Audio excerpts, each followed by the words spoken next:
கருடா கருடா கருடா கருடா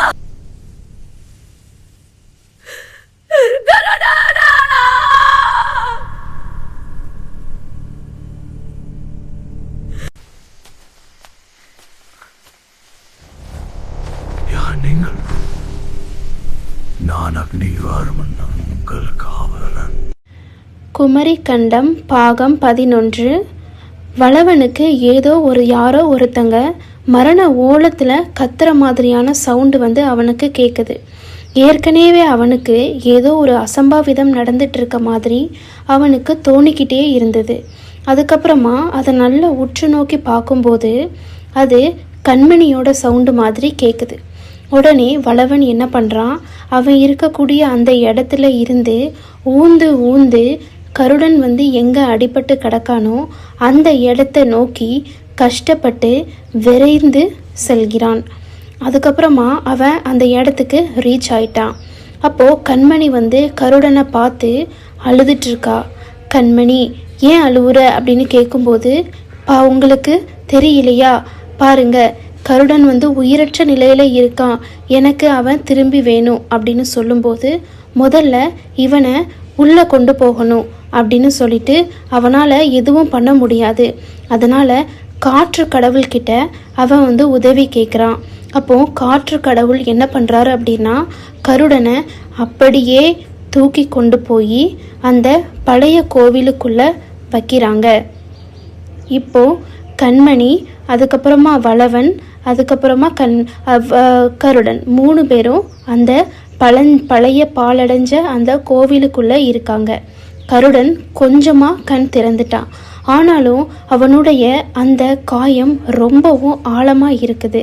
அப்போது ஒரு குருவிக்கிட்ட அவன் உதவி கேட்டு அந்த மூலிகையை அரைச்சி என்ன பண்ணுறான், வளவன் அந்த கருடனோட சிறகுல வைக்கிறான். அது மட்டும் இல்லாமல் எங்கெல்லாம் அவனுடைய உடம்புல அடிபட்டிருக்கோ அந்த இடத்து முழுவதும் அவன் அந்த சாற்றை ஊத்துறான். ஏதோ ஒரு மந்திரம் சொல்லி அவன் அந்த கருடனோட உடம்பு முழுவதும் செய்கிறான். அதுக்கப்புறம் கருடனுக்கு ரெஸ்ட் வேணும், நம்ம இங்கிருந்து போகலாம் அப்படின்னு சொல்லிட்டு வளவனும் கண்மணியும் அந்த இடத்த விட்டு போகிறாங்க. அவங்க 2 பேரும் ஒரு தனிமையான, அது மட்டும் இல்லாமல் ரொம்ப அமைதியான ஒரு அறைக்கு செல்கிறாங்க. அப்போது கண்மணி இன்னுமே கருடனை நோக்கி அழுதுட்டு தான் இருக்கா. அப்போது கண்மணி சொல்கிறா, என்னால் தான் இதெல்லாம் நடந்தது. உண்மையாக நான் எனக்கு தேவையான ஒரு விஷயத்தை தேடி தான் நான் வந்தேன்.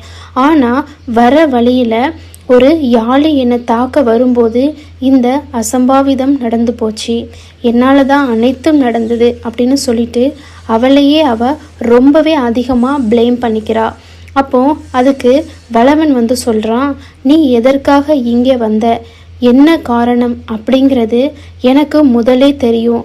ஆனால் உன் வாயிலிருந்து அதை நான் வர்றதுக்காக வெயிட் பண்ணிகிட்டு இருந்தேன். பரவாயில்லை, நீ சொல்லாட்டாலும் பரவாயில்லை அப்படின்னு சொல்கிறான். ஆனால் இந்த சூழ்நிலையில் அவளுக்கு என்ன பேசுறது, என்ன பண்ணுறது அப்படிங்கிறது அவளுக்கு ஒன்றுமே தெரியல. அவளுடைய முழு மனதும் இப்போ கருடனை நோக்கி தான் இருக்குது. கருடன் எழுந்து வரணும், சிறகை ஆட்டணும், அவன் மேலே ட்ராவல் பண்ணணும், அது மட்டும்தான் அவளுடைய மனசில் அதிகமாகவே இருக்குது. அப்படியே வளவனோட மடியில் ரொம்ப அழகாக ஒரு குழந்தை தாய் மடியில் படுத்தது போல் படுத்து தூங்கிட்டு இருக்கா.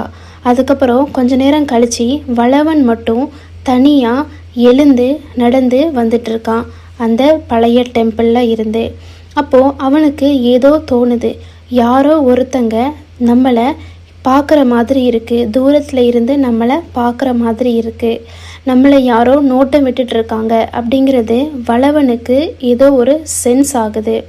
அப்போது அந்த இடத்துல யார் நிற்கிறா அப்படின்னா, வளவனோட வளர்ப்பு தந்தையான கிங் அமுதன் அனுப்பி வைத்த அந்த அக்னிவர்மன் தான் அங்கே நின்றுட்டுருக்காரு. ஆக்சுவலி அக்னிவர்மன் 3 மாதமாக இவங்க ட்ராவல் பண்ண இடத்த கிட்டத்தட்ட 1 மந்த்லேயே ரீச் ஆயிட்டாரு. அவ்வளோ ஃபாஸ்ட்டாக அவர் வந்துட்டார். அப்போது அவர் என்ன பண்ணுறாரு, வளவன் முன்னாடி அப்பேர் ஆகிறாரு. அதுக்கப்புறமா அவர் சொல்கிறாரு, நான் உன்னுடைய காவலன், என்ன நினைவு இருக்குதா அப்படின்னு சொல்லிட்டு வளவன் கிட்ட கேட்குறாரு. அப்போது வளவன் வந்து சொல்கிறான், எனக்கு எந்த ஒரு ஞாபகமும் இல்லை. அது மட்டும் இல்லாமல் நீங்கள் எதுக்காக வந்திருக்கீங்கிற விஷயமும் எனக்கு தெரியும், என்னால் அறிஞ்சிக்க முடியுது. இப்போதைக்கு தங்களுடைய உதவி எனக்கு தேவையில்லை அப்படின்னு சொன்னதும் நான் சென்று வருகிறேன் அப்படின்னு சொல்லிட்டு அவர் உடனே கிளம்பிட்டாரு.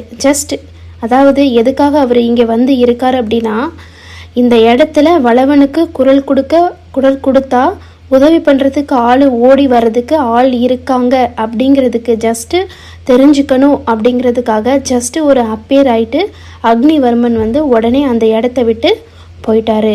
அவருடைய அந்த சிறகு அடைச்சிட்டு அவர் பறந்து போனார் பார்த்தீங்களா, அந்த சவுண்டும் அந்த காற்றுமே வந்து கண்மணியை எழுப்பிருச்சு.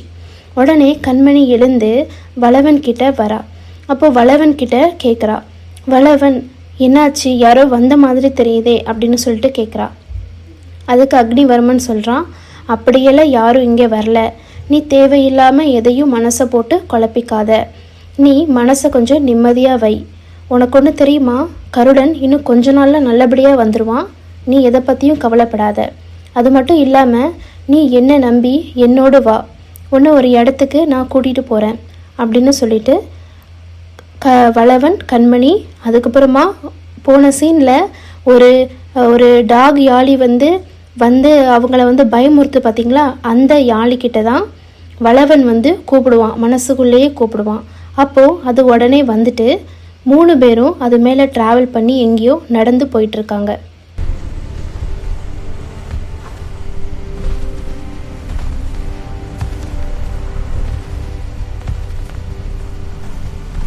கண்மணி கேட்குறா, என்னை எங்கே கூட்டிகிட்டு போகிற அப்படின்னு சொல்லி கண்மணி கேட்குறா. கண்மணி இவ்வளோ நாள் யாரை தேடிட்டு இருந்தாலோ அவங்கள பார்த்துட்டா. அது மட்டும் இல்லாமல் கண்மணி யாருக்காக இந்த அபாயகரமான காட்டுக்கு வந்தாலோ அந்த மாதவன், அது மட்டும் இல்லாமல் கண்மணியோட உயிரான அந்த நபரை கண்மணி வந்து பார்த்துட்டா. இந்த நபர் யாரு கண்மணிக்கு, அது மட்டும் இல்லாமல் கண்மணி வந்து இவனை தேடி தான் வந்தா அப்படிங்கிற விஷயம் நம்ம வளவனுக்கு எப்படி தெரியும் அப்படிங்கிறத தெரிஞ்சுக்கணும் அப்படின்னா நீங்கள் நெக்ஸ்ட் பார்ட்டில் பார்க்கலாம். அண்ட் நம்மளுடைய எல்லா பார்ட்டுமே, அதாவது ப்ரீவியஸில் இருக்கக்கூடிய 10 பார்ட்டுமே வந்து பிளேலிஸ்ட்டில் இருக்குது. தயவு செஞ்சு போய் பாருங்கள், ரொம்பவும் என்ஜாய் பண்ணுவீங்க. அதுக்கப்புறமா தேங்க்ஸ் ஃபார் வாட்சிங். சப்ஸ்கிரைப், நிறைய பேர் சப்ஸ்கிரைப் பண்ணாமல் பார்த்துட்டு இருக்கீங்க, பண்ணுங்கள்.